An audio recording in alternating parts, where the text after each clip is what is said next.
Gemini, hi! Welcome to Mr. Queen PH at ito ang energies ng inyong kaperahan, money, career, finances ngayong April 2026. So this is a general reading. Pwede ka makarelate, pwedeng hindi. Just take what resonates. Another reminder, hindi po ako unang magme-message or magpo-follow sa inyo para mag-offer ng services. Mag-ingat po kayo sa mga fake accounts and scammers. So kung gusto nyo yung private reading, just go to my website, mrqueenph.com. Hindi nyo na kailangan mag-message sa akin or mag-chat. Ayan. Lahat ng information nandun na. Or you can book directly sa aking calendar. Link on the description or comment section. So, kung hindi nyo makita yung aking link, go to my website, mrqueenph.com. Okay, so let's see, Gemini, what's the energy ng inyong kaperahan ngayong April 2026? Kaperahan. Change. May pagbabago sa sistema ng pag-handle nyo ng finances ninyo or source of income ninyo. Pwedeng pagbabago ng trabaho, pagbabago ng career, business, or ng mindset ninyo. Yan ganda. So, ibig sabihin yan, yung change na to is about prosperity. Pagkakaroon ng kasaganaan sa inyong finances, sa inyong source of income, dahil na rin sa pinupursu nyo na passion. So, yung iba sa inyo, you are into creatives or yung career path ninyo related sa business na gustong-gusto nyo talagang gawin, or this is about your talents and skill set. So, as long as i-focus mo yung sarili mo doon sa source of income mo, at maging masaya ka sa ginagawa mo, then definitely prosperity will follow. Okay? May kasaganaan. Let's see what else. Okay.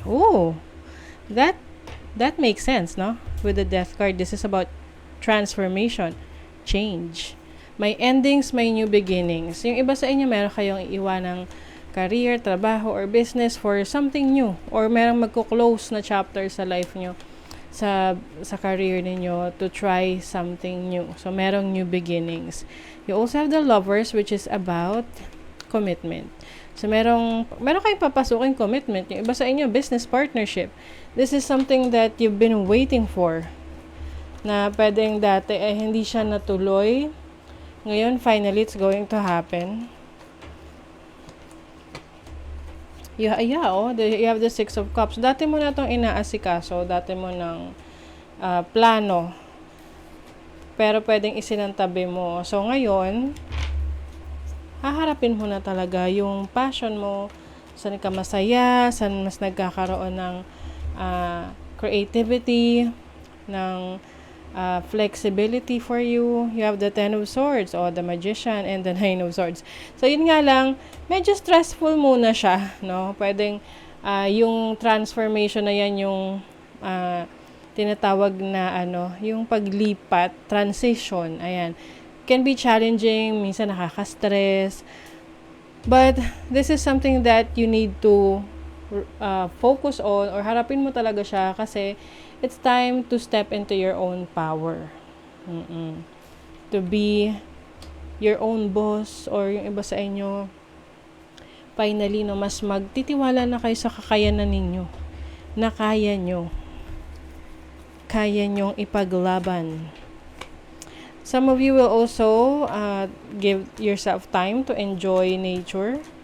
Lalabas kayo kapag kayo nasa stress, lakad-lakad, punta kayo sa park, 'di ba? You have an exceptional talent in art that needs to be discovered. So, di ba sa inyo, meron kayong mga skills, abilities, talents na i-showcase nyo, ipapakita nyo sa mundo. It's time to share that talent.